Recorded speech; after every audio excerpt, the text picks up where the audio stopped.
Go for it. You started to say something. What were you saying, Paul? Let's talk about how one starts an enterprise architect role in a new company. I mean, hopefully the same way everybody starts any role in a new company, by figuring out the lay of the land a bit. Right. Well, I like to jump in with both feet whenever possible. I think it's often smart to start off with learning where the company's at, How the business works, how it makes money, how it spends money. Yep. And create a maturity model. Like, I'm a big fan of create a report card so you know where you're at before you try to figure out where you can go, right? Because making assumptions isn't going to get anybody anywhere. And if you find out you've been collecting data for 10 years and aren't doing anything with it, that's probably a good place to start. Mm-hmm. So that's starting a role anywhere. I kind of don't care what the role is, right? If it's tech support and you're starting on the help desk, right? What's the maturity of the organization? And really, how do they make money? What products do they sell? Right? What are the 5 most used applications by the people that you're supporting? Right? It's going to be tremendously different if you're supporting your end customer, for instance, right? Where you're going to have a mix of operating systems, you're going to have a mix of hardware, you're going to have a mix of all kinds of stuff, versus it's within the organization.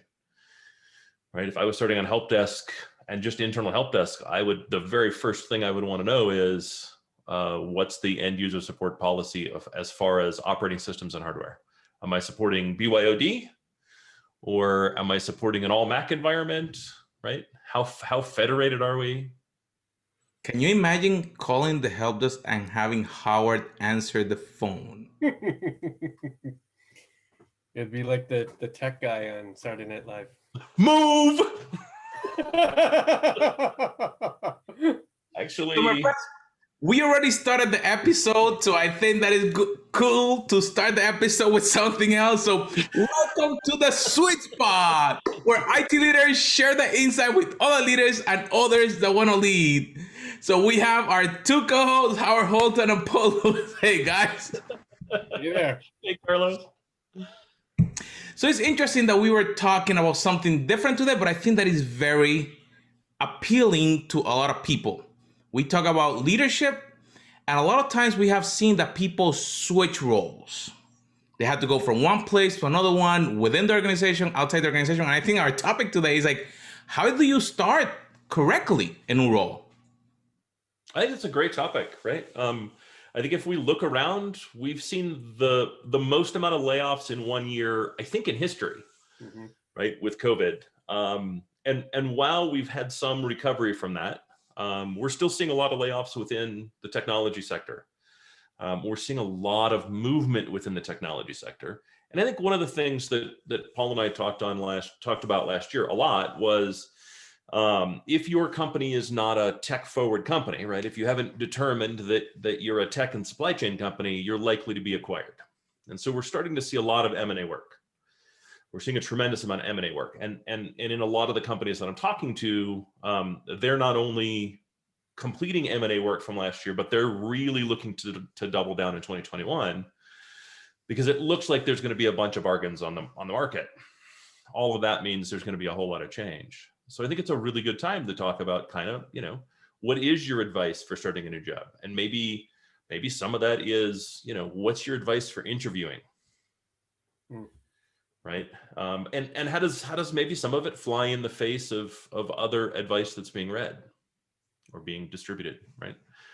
For instance, I think hiding your salary needs and playing games is stupid. And I think both directions, right? As a hiring manager, I never hesitated to tell someone the pay band, ever, not for 1 second. Right? And I'll generally lead with the pay band tops out at a dollar amount. Who needs a range? Right? What's the most you're going to pay? Well, that's the most I'm going to pay. That's right. Right? What's the 80th percentile? This is what I expect to pay someone in the 80th percentile. Right. I'm not hiring below the 80th percentile, so I don't care. Right. And then vice versa. If someone asks me, what is your expected salary range? I tell them, right? I'm very honest about it. And it always happens in the first call. Do you try to trick them by making them tell you their number first? No. And then if it's so low, you consider that a win? No. No. Why? Right. I'm not a big fan of the game. Right. You can either hit my number or you can't hit my number. And if you can't hit my number, let's get it out of the way. So that's an interviewer perspective. How about an interviewee perspective? How often are you actually asked before you ask? And then do you low ball, medium ball, or high ball when you answer? No, I always ask I always answer based on the market value, right? And I will also be honest on my flexibility. Right. Right. So for this role, I'm aiming for $160,000 base. I have some flexibility in the bonus percentage, but I really don't have any flexibility in the base. And that tends to be my response in general anyhow. And my preference, because what I like to do is aim for team members who are all based the same, and then bonused based on their exceptional addition to the team. Right. That's my goal. And Carlos, you should know that from working with me. I think we had that conversation many times. So right. That you're very direct, and I like that when you talk to someone. Paul mentioned something interesting that I want to get into it. So if you have an idea of the person that you're going to hire, and you're seeing what they bring, but what if in their previous role they were not making as much? Do you keep them a little bit more than their previous role? So let's say you just mentioned, hey, I'm hiring for this role 160, I'll give you 115. You just go. Not ever. Not ever. I'm not paying you based on your previous role. I'm not paying you to do what you did at your last job. What you made at your previous role has nothing to do with the job you're filling. And I've never had any appreciation for that question. I actually find it kind of insulting. Yeah. Somebody mentioned 100% agree. Like it does not matter what your current salary is. Anyway, as compared to this role for lots of reasons. So reason number one, this could in fact be a jump for you, and that's okay. Maybe you're at the stage for it to be a jump. But it also could be a transitionary period for you to do something else in your career. And maybe that means going back a little or going the same or in some relatively degree the same, right? Within 3%. Or you're going to lose money by 10%. However, there's a future advantage of 50% by other roles I might create for you. So it almost doesn't matter what your previous roles were. The question is, are you comfortable with this compensation for this role? So what do you think that then the hiring managers ask that question? Because that's a question that is asked a lot, sometimes even in the submission process. I think it gets asked because we're dumb. Right. I think there's a lot that's done in the interview process because we're dumb, not because we're overly smart. And one place where we're dumb is as, and I can't really speak to other cultures, but it seems to be similar for other cultures. But as kind of the Western mind, we don't talk about money. Right. As a matter of fact, it is considered gauche. It is considered rude. It is considered crude to talk about money. Right. Which personally, and it could just be me, right? It could be the way I think. I think that's a scam to keep people from discussing whether everyone on the team is receiving fair compensation. Right. Right. It's hiding your faults when you force that communication not to occur. Yeah, I think so. Right. I always encouraged everybody, talk about it. I don't care. Right. And if you're talking to someone and you feel that your pay is unfair, you come talk to me and we'll talk about it. Right. Right. It doesn't mean you're going to get a raise. But what it does mean is and I had it happen a lot because I was really serious about encouraging it. And every now and again, you'd get someone that came into your office and they'd be like, hey, everybody else is 5, 10, 15, 20% higher than I am. Or this one person is out of band. Right? Why did they make so much more and I want to make that much? It's not fair. Right. And rarely, but it does happen. I look at it and go, "Oh crap! This was a big miss on my part. I apologize. Let me see how quickly I can fix this." Yeah. Sometimes it's something different, right? Sometimes it's I have no choice. Like Like I can't affect that right now, but it's on the top of my list when I get the opportunity to affect it. And then the third option is you're being paid appropriately. And let me explain to you why. And then let's talk about what you can do to give me what I need to give you more money. And that third one is I would say the 70%, right? 70% of the time I'm paying someone properly for their current skill set. And if they want to earn more, I can help develop a plan for you to earn more. And this is what that plan looks like. This is what the timing for that plan looks like, right? I'm setting an expectation and giving you an expectation at the same time, right? Achieve this certification, gain this knowledge, take over this project, whatever it happens to be. I always use the teacher-student analogy, right? To say, I'm a single teacher in this classroom and all my students are peers. However, I don't give everybody the same grade because they all contribute differently. I'm not saying that I should pay you less and therefore you're a D student. I'm saying that there's a variety of pay with even within the same classroom. Now, grade 5, grade 6, grade 7, grade 8, as you add more experience, you're likely going to get paid more just based on gaining the experience through this organization or through your career. So if I'm hiring somebody in this classroom who has 25 years experience and you're just graduating, even though you have the same title, that person is likely going to be paid more just based on the amount of years they've been in the industry, right? So there are perfectly reasonable reasons why people might be outside of the band, outside of the scale, even if those reasons are simply heritage or legacy. For sure. Right? They were employee number 3 and therefore they make the most. Oh, okay, it is what it is. That doesn't mean I'm going to bring everybody up to that range. It means I know that there's an anomaly. That anomaly will exist for as long as that person's employed here, and it is what it is. But we'll have a conversation about the anomaly, I think, is the most important, right? We're not going to hide the anomaly. We're not going to put it on the shifting sands of time, right? We're not going to deflect. We're going to be really, really direct about why the anomaly exists, whatever the reason happens to be. And most of the time, there's something that we can do to. The problem isn't that someone makes more money. The problem is someone feels it's unfair. Right. So let's talk through the fairness, which generally comes down to, I don't feel like I'm making as much as I should. And let's determine what can be done, what action the individual can take to earn more money, right? Even if that doesn't bring them to parity with that other person, like your example, right?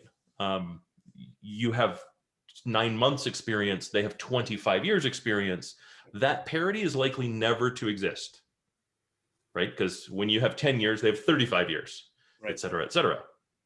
At the same time, in 10 years, I don't want them in the same position regardless of who it is. Right. So the goal is really to kind of put people in a situation where they start thinking about their career and the management thereof. I can tell you the most difficult conversation I have is actually with that above band person, right? That above band person who wants to be paid more, there's nowhere to go. Like, Right. I can't pay you more because you're significantly above band. Therefore, your choices are discovering a new role in this organization that puts you Right. in the appropriate band, right? Gain more skills to allow you to elevate through this organization, or choose alternative employment, right? There's not much more that can get done other than, COLA changes. But I also find that always comes about by poor personal career management, which is something that should be first and foremost in everyone's mind. Everyone that listens to this podcast really should be thinking about career management. Yep. Right? Where am I today, and what are my opportunities? What are my options that I can work for tomorrow? Right? And tomorrow is simply a period forward in time. And I do find that to be a big problem. I remember it's been more than a decade now, but it was after I left Verizon plus a couple places, right?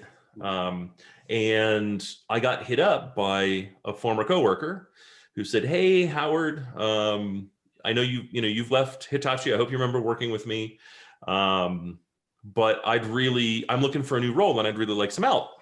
And I said, "Sweet. It's been, I don't know, 4 years, 5 years, 6 years maybe since we worked together. Yeah, So I no longer have an appreciation for your current skill set." And that's what I said, right? My assumption is in 6 years, your skills are no longer remotely related to what they were before.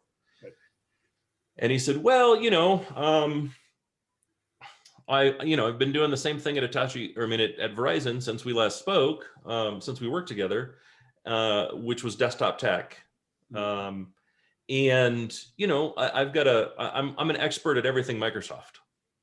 That was the response. And I said, well, there's two problems. First, I don't do the same thing that I did 6 years ago, nor should anybody else. So that's a red flag for me. And two, Microsoft makes, I don't know, 1,200 products.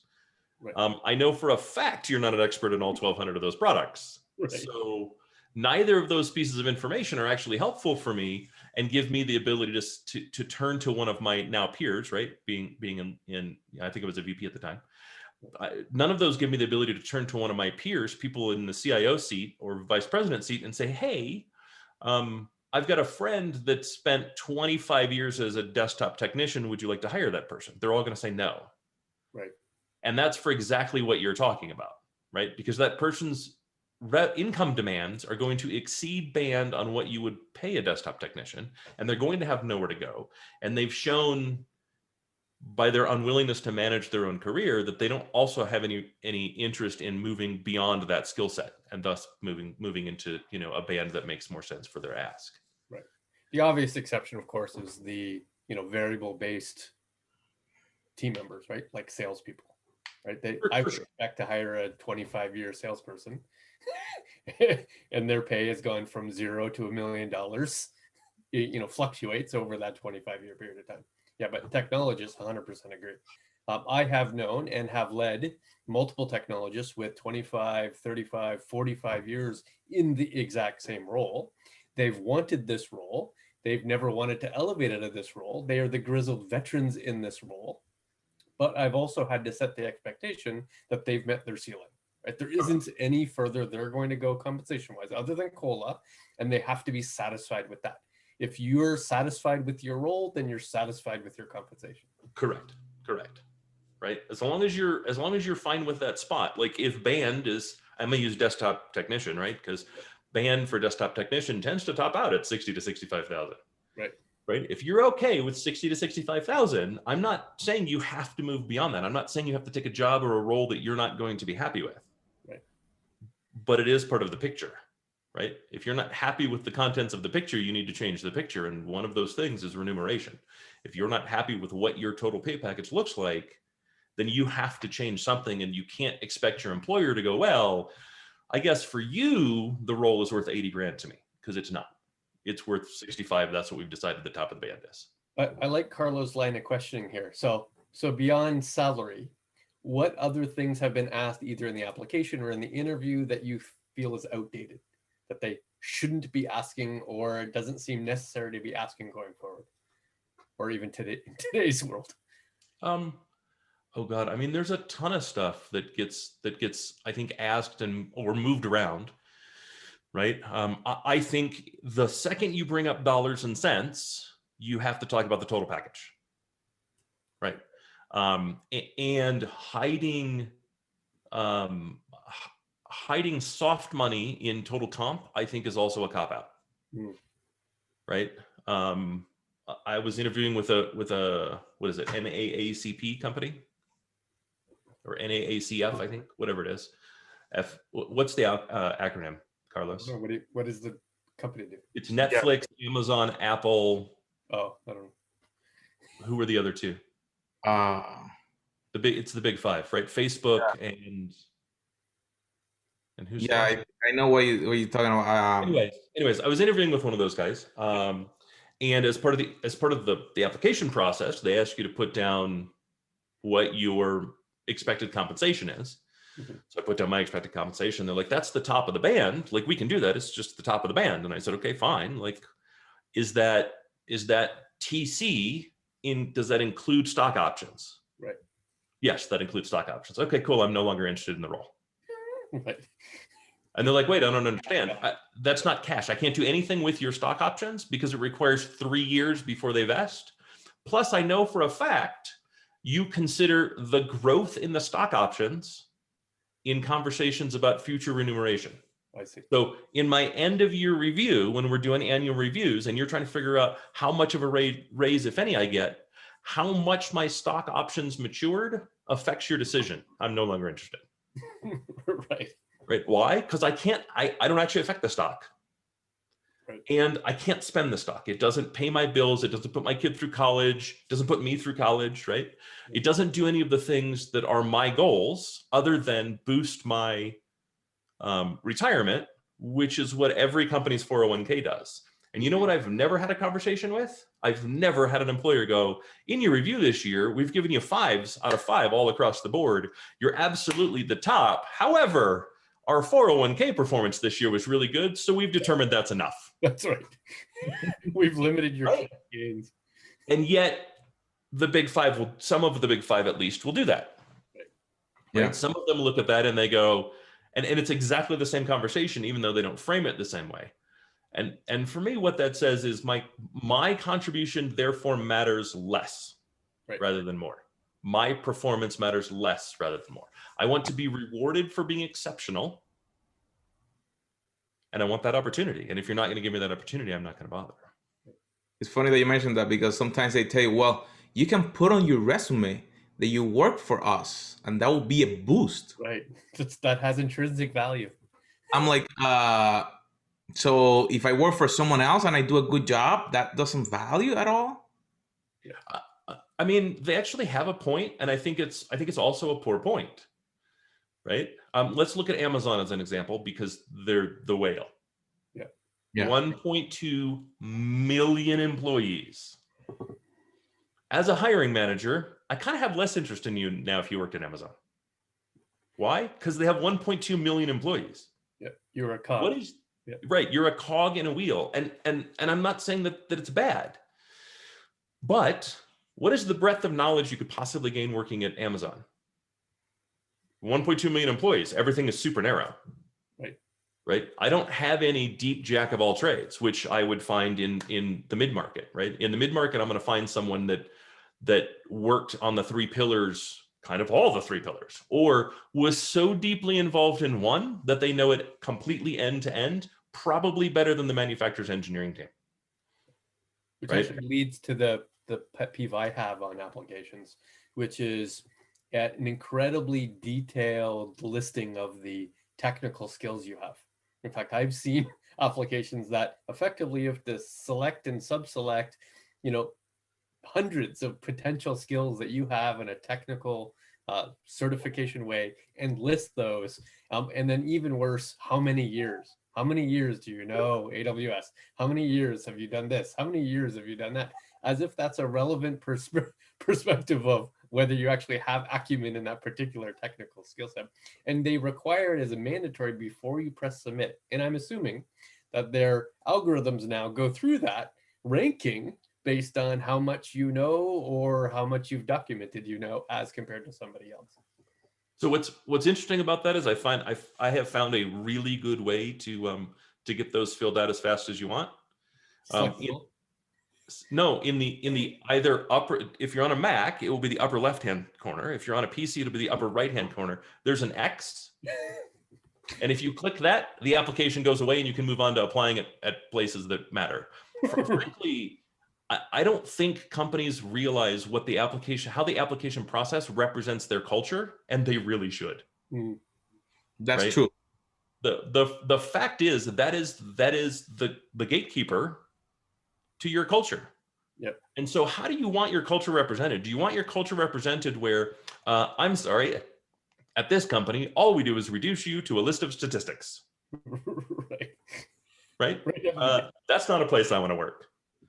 Right? Especially when we know for a fact there are far more jobs than there are qualified people for the jobs. Mm-hmm. So unless your company holds all of the jobs, right, then I know for sure I don't actually have to go through that process. I can click the X and go find someplace else to work. Right. And what the process from kind of November to middle of January has taught me is the big 5 do not have a lock on top pay. The big 5 do not have a lock on top packages, right? You're going to find a really good package somewhere else. There are some exceptions, right? If you are a top Data scientist, right? You're one of the 5 best in the world. The chances are pretty good. The best pay is going to come from Silicon Valley. Yep. Still won't be the best. Still won't be the top 5. Yep. I promise it's going to be a startup. It's going to be some unicorn startup that's giving you a serious piece of equity and is going to grow from their $100 million valuation today to $5 billion valuation in 5 years. And you're going to get a $50 million payout from that. Right. And this remote office worker work from home is actually working both ways. So we've talked about the best part being that you have accessibility to a bigger talent pool. It's also true that as an individual person looking for a job has opened up your ability to work anywhere in the country or the hemisphere. That is a dramatic shift in now your accessibility to multiple roles that you might not have been open to before. And one of the nice things that has come out of this, because I did this a lot recently, right, is relocation. Mm-hmm. Relocation is still a thing. It's still going to be a thing that we can talk about the pluses and minuses in maybe the next episode. But relocation has always been a thing. The problem is relocation sucks for both parties. Right. One, I'm likely to ignore someone that must be in my geography for whatever reason if they're not already in my geography, or I'm going to rank them lower than someone that is in my geography. That's kind of been the default attitude, right? If I need you in Dallas, you better be in Dallas. If you're in Chicago, you're not in Dallas. And so I don't necessarily mind the cost, but what I do mind is there's an obligation if I've asked you to move that I might stick with you longer than I otherwise should if you're just flat out not a fit. Right? And that happens. And then vice versa. If I relocate for a company and I find the company's not a fit for me, I'm likely to stick with it longer because I've moved away from my network. I've moved away from my carefully curated network of connections, and thus I have to rebuild them. And so I might stick with a company that I don't feel is a fit for me because, well, I relocated for them. I don't have a choice. I need to give them a shot, whatever it happens to be. And the reality is those are both not the right decision, right? I'm not saying we should discard employees quickly, right? But every now and again, you get somebody that's just not the right fit, or you work at a company where it's just not the right fit. And the problem with traditional relocation is I've now made this massive commitment to do the most stressful thing that a person does. And yet I'm now stuck. And one of the things the kind of work from home works culture has allowed us to do is say, we do have relocation, but we're not starting the clock yet. Right? Let's make sure you're an actual fit for our culture. Let's make sure you're a fit for the environment. Let's make sure we're a fit for you. Let's make sure we're all happy and this is a long-term thing for you. And then let's relocate. Then we'll invest. Right? Take 6 months, take 9 months, take a year, take 18 months, whatever it happens to be, and then move. Right? We're going to set an expectation, but that expectation is not tomorrow. And really smart companies that are doing that, whether they're doing it on purpose or doing it on accident, really should start thinking about, can we do this on purpose? Can we make this a purposeful thing? Can we ensure that we're, take whatever steps necessary to do everything we can to ensure we're getting the right people in the roles and that, we're the right company for them. So we mentioned a little bit about the hiring process.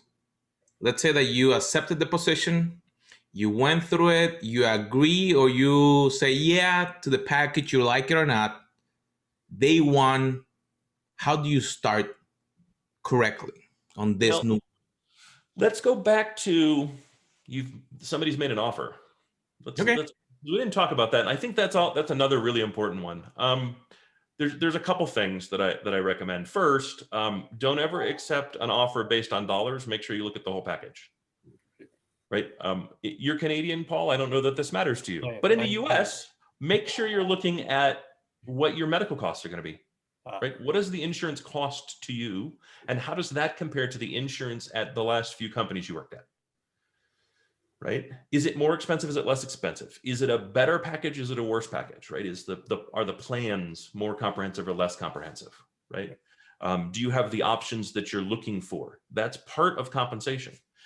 When they talk about vacation, how does the vacation plan match previously? Right? If you have an expense account, how does that work? I'm to the point now where I ask about the tool they use for expenses. Right. Yeah, And laugh all you want. there's no harm in asking all of these questions as part of this offer. Correct. I ask things like, what is your travel policy?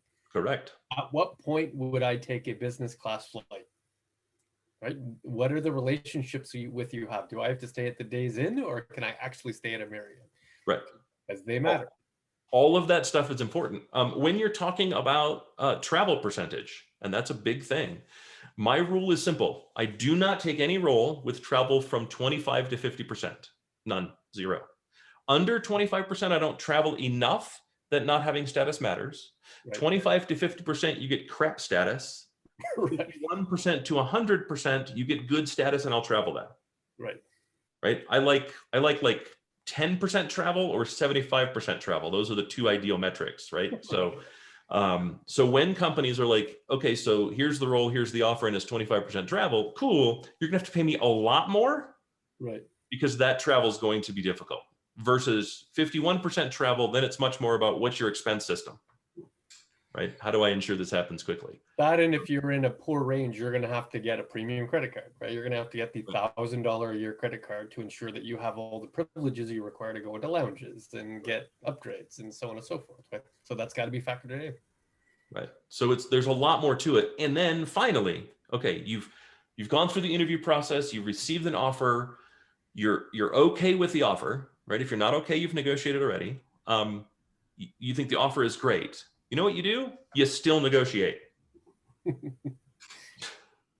Don't just accept the first offer, right? Come back with anything at all, right?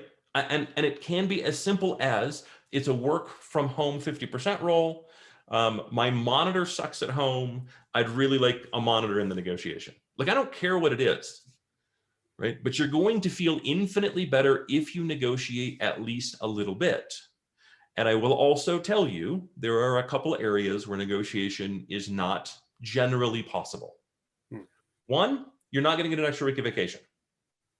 Most of the time, the vacation policy is set on a corporate level, and I would never give someone that vacation. However, if you came to me and said, I really like the offer, however, experiences are the most important thing to me, and therefore 3 weeks of vacation is not good, I want 4, I would probably come back to you and say, a week of vacation is roughly 2% of pay, 52 weeks in the year, right? So it's roughly 2%. So what I will do is I'll give you a 2% higher offer, dollar amount offer, so you can take a week of unpaid vacation. I can't affect paid vacation, right, but this way you'll be paid for that extra, you'll be paid an additional 2% for that extra week. Is that acceptable? Nice. Right? But always negotiate. What's your perspective on negotiating exit upfront? And by that, I don't mean a dollar figure, but I might mean the calculation. Like for the first 5 years, I want to make sure it's a 3-week per year calculation. And after that, I want something different. Or that here are the reasons why it's acceptable to terminate and reasons it's not acceptable to terminate. I think if you live in an area where employment contracts are a thing, I think that's great. In America, we have no employment contract. Oh, it's all and the likelihood that an employer is actually going to give you an employment contract is effectively 0. I see. Okay. Right. At that point, it becomes a unique legal document. Like, we don't have a system for it. It does become an actual employment contract that is enforceable by the weight of law. And I don't know of any experienced employer that's going to agree to that. I see. Okay, so it's not a thing, is what you're saying in the U.S. It's not a thing in the U.S. Never mind. Yeah, I honestly, I wish it was. I think it's something politically that we should look at bringing to parity with the rest of the world. But anything to do with employment rights in this country are extremely, extremely dangerous to consider for a politician. Right. You're likely to not get reelected. It's also like our political system also doesn't allow for simple things to be done simply. Right. I mean, if they tried to pass it, there'd be some rider that, in addition to that, the U.S. is also committing to building a bridge in Antigua, to funding the Mujahideen, and for some reason repainting all the stripes on all of the international freeways, starting with the number 1. right? Like, you know what I mean? Like we tack stuff on to make it so not simple. But it doesn't really exist in the US. So between offer acceptance and start date, you might have a few weeks between those two. What's your best bet there? Are you taking some time off and doing nothing? Or are you intently researching this particular organization? Are you doing some certifications in preparation for it? Like, what's your MO? What do you do for those 2, 3, 4 weeks? The answer is yes. The answer is yes. So I do think it's important to take some time off. It could just be one day, right? Take a day, play video games, go for a walk, take the family somewhere, go watch 6 movies in the movie theater, whatever it is that you find fun, go do that. Spend a day, right? Take your last weekend and make it a 4-day weekend. Yep. Right. And then I like to look at the industry trends to the industry and specifically the regulatory space that I'm moving into. Mm-hmm. If you're moving into healthcare, read a bunch of stuff about HIPAA. Right. If you're moving into financial services, read about Customer 360, read about AML law, read about, whatever. Right. FINRA, right? Like there's like 25 million things in financial services. Have an appreciation for the governance that sits on top of whatever you're doing. Mm-hmm. Right? PCI would be a great one. Understand what the regulations are coming. If you're going to spend some time in artificial intelligence and machine learning, then I really would highly recommend taking a look at, if you're in the US and only going to deal with the US, take a look at the NIST request for comments for artificial intelligence ethics. They have a framework written already. If you're in the EU, they have the same thing in the EU, right? Whatever your jurisdiction is, this is a hot topic. Read about ethics in artificial intelligence and machine learning. Big topic.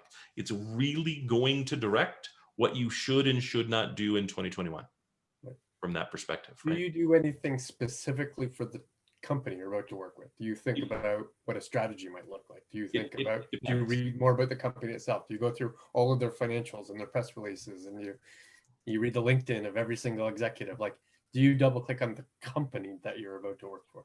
It depends. It depends because the less I have to read about the industry, the more comfortable I am with the industry, then the more I can focus on the company I'm going to work for. Right. But I think if you don't have an appreciation for the space, then you're going to miss the nuance contained within the individual company, right? When you're trying to do that. If, however, you can't really find anything on the space, you're hitting out. I think it's 4 days. Right? I think you spend 4 days researching the company you're moving into. Right? What's been written about them? Who's their closest competitor? What's been written about them? What's the state of the union on the technology space? What's the regulatory space that you're moving into? How do their financials look? Which hopefully you've looked at long before you took the offer. Like hopefully you did that during the interview process. You went and said, are they a publicly traded company? Are they a privately held company? If they're a publicly traded company, let's listen in on some of their shareholder meetings and see what are the analysts hitting them for. Right. And you need to do at least two, right? Pick them a year apart or something.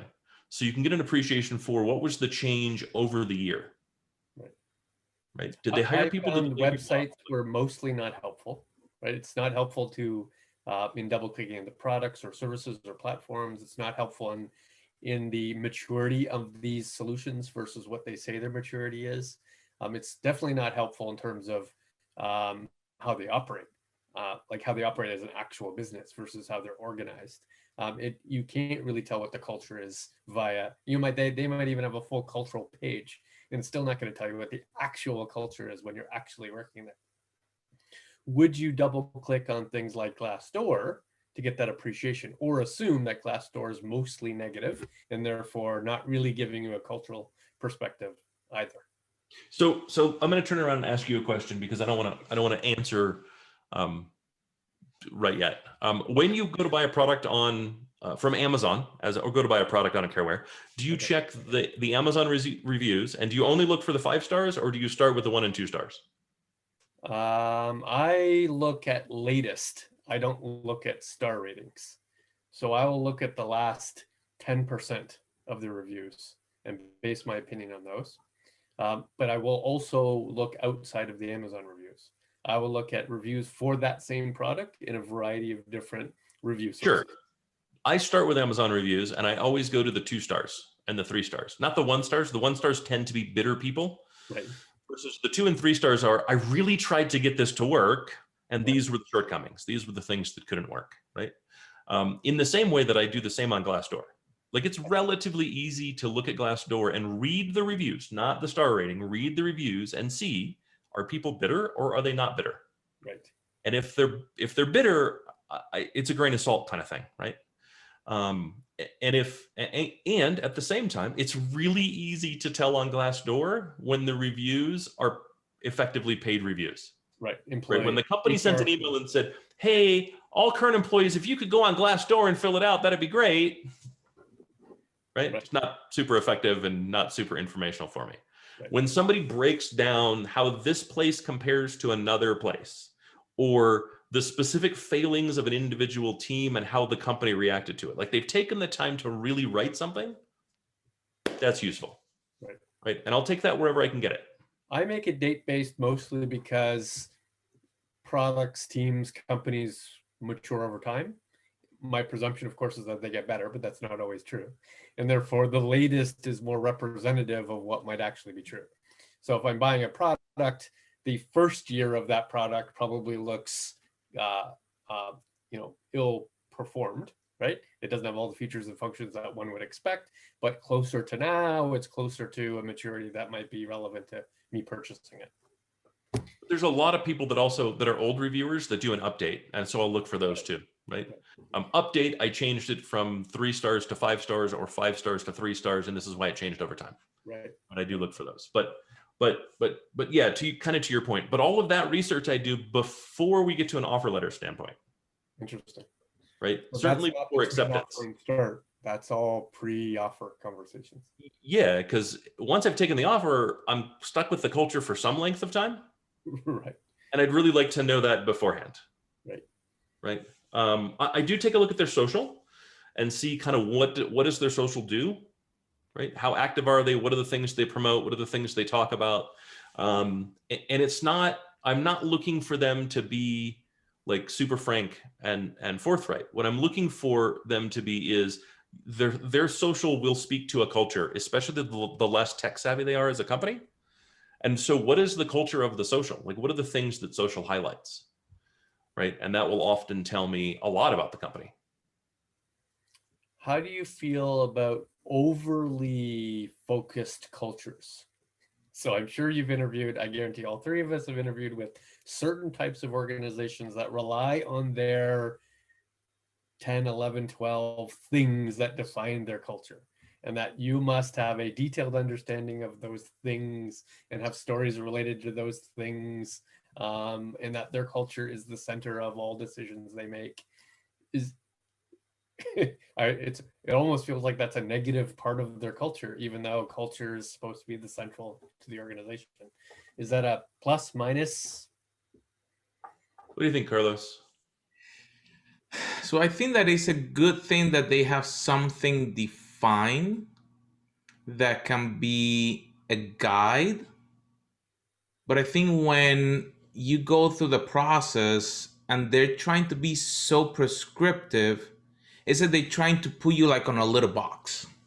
And you're not gonna have no flexibility. If you don't meet this criteria, then you cannot excel. Like what Howard mentioned, you're gonna be this like cookie cutter person that you're gonna work in here, and if you get out of there, then you're not gonna have any other skills that you're gonna be able to go, because we do this and here's what you do and you have to fit in here. So I think that now that you mention it, that's actually, even though it sounds good that we guide ourselves by these principles, it feels rigid. Mm-hmm.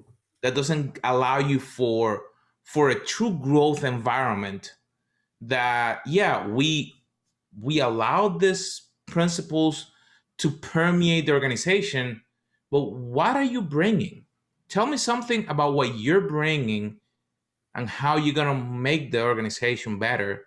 And as an interviewer, I can see, okay, this fit this area or this other area, not so rigid that has to be cookie cutter.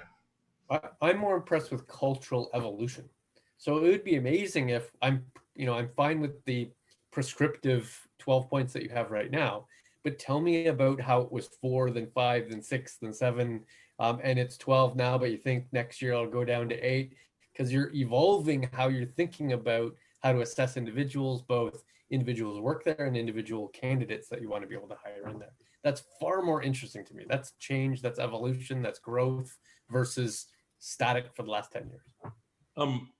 So my comment is culture should be a subtle thing. And it should be something that you're proud of and that you're cautious of. Right? The point that culture becomes, these are the 12 things we expect from everyone else and we call that culture. No, that's bureaucracy. Right? Or even worse, these are the 12 things that are key to our culture, but none of that is true. We're just raving fans. That's called a cult. You've missed the year. Cult. And here's the book we use too. Right. There is a company that is famous for not having a CEO. Rather, they call themselves a community, and their CEO is the mayor. Right. And what it's supposed to do is it fosters this idea that we're all in this together and everyone has an opinion and everyone gets heard. The truth of the matter is the mayor, CEO, just says what's going to happen, and everyone else is expected to ravenously follow that plan as a message from God. I see. That is a bureaucratic cult, and I have no interest in it. Bureaucratic cult. Right? Just because it's not religious devotion, Mr. Elon Musk, does not mean that it's not a cult. And when your assistant sends out emails to the company saying, Elon sleeps in his office, why can't you do the same? We're dissatisfied with your level of commitment. That's called a cult. Right. Granted, both of those are really aggressive, right? Really edge case examples. Yeah. However, I don't call either of those culture. I call both of those poison. Right? A culture should never be poisonous, and everyone has a culture. If you've never thought about it before, you still have a culture. The chances are pretty good your culture's not great. Right. And if it is, figure it out and protect it. Be proud of it. Right? I've watched companies that had a really, really good culture that weren't aware of it. They didn't tend to it like a garden. And instead, they hired people that became weeds. And before long, what was this beautiful natural garden culture became this dead forest filled with weeds that caught on fire and burned to the ground. Right. And they didn't do it because they purposely said, what I really is poor culture. What I really is bureaucracy. But it became that way because they never paid any attention to it. They didn't realize the value of culture and say, our culture is insert anything. And to be honest, I'd rather have someone that could define their culture than someone that cannot. And I always ask every interviewer to define the culture. And when they're all using different words, they don't have a defined culture. I have found that scale, the mistake in scale is creating bureaucracy and process, right? So one tends to think that if I'm trying to double my revenue, double my employees, double my contribution, that I need new bureaucracy, new process, new documents, new firewalls, new fences to support that. Because I feel that the structure, the physical structure is what's going to allow me to add more people, when that's in fact the opposite approach. It is in fact none of those things. It's empowerment that actually creates scale, not process and bureaucracy. But it's easy to see why the opposite is usually the default setting. So I agree with that to about 80%. Right. I think if you have a well-defined culture and you use policy to help drive growth through culture, right? Then I think policy can be used to inform action when policy is informed by culture, and thus can be a very good thing and can help strengthen growth. I think when you mistake bureaucracy for culture, you get the opposite effect. I agree with you. Policy good, process, bureaucracy bad. I think even process can be good when it exists to inform the culture and it exists to remove questions. As long Right? as How it do I gives get this you thing done? the- Well, our the process gate is you go to up this site, you click these 3 buttons, and then it happens, right? At some point, I have to have process. I can't simply have everyone reaching out individually to everyone else, right? I have to have some process for some things. Yeah. But in a lot of cases, to your point, right? Enablement is necessary.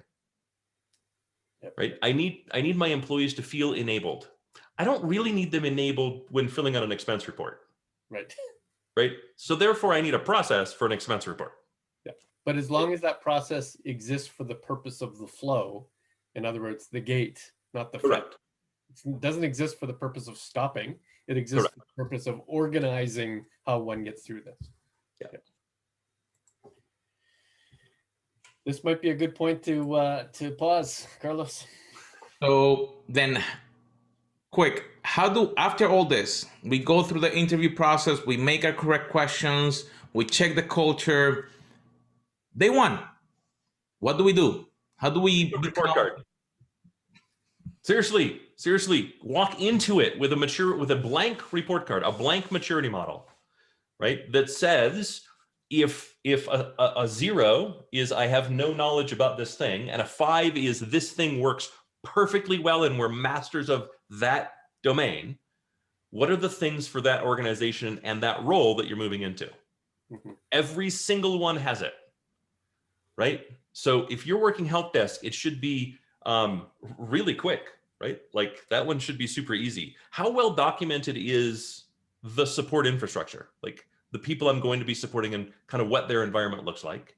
How consistent are the methodologies to communicate, and how well defined is the knowledge base? And are they using a tool that allows you to do more, that allows me as a new employee to search, or am I going to have to learn a lexicon that's specific to the search, right? If you're a leader, right, it should be really a real quick, easy thing to go like, you know, how well are the systems put together? How well can I find my ass from a hole in the ground on day 1? Right? Things that you can affect, right? A report card needs to be something that you can affect, right? As a help desk worker, you affect the knowledge base, right? As a manager, you affect the employee onboarding guide for your team, right? So like, let's start with some stuff that's simple that you're going to encounter in the first 90 days, right? Yeah. How well does the team communicate, and how easy is communication amongst your team members? My day 1, my week 1 is much more relationship centric.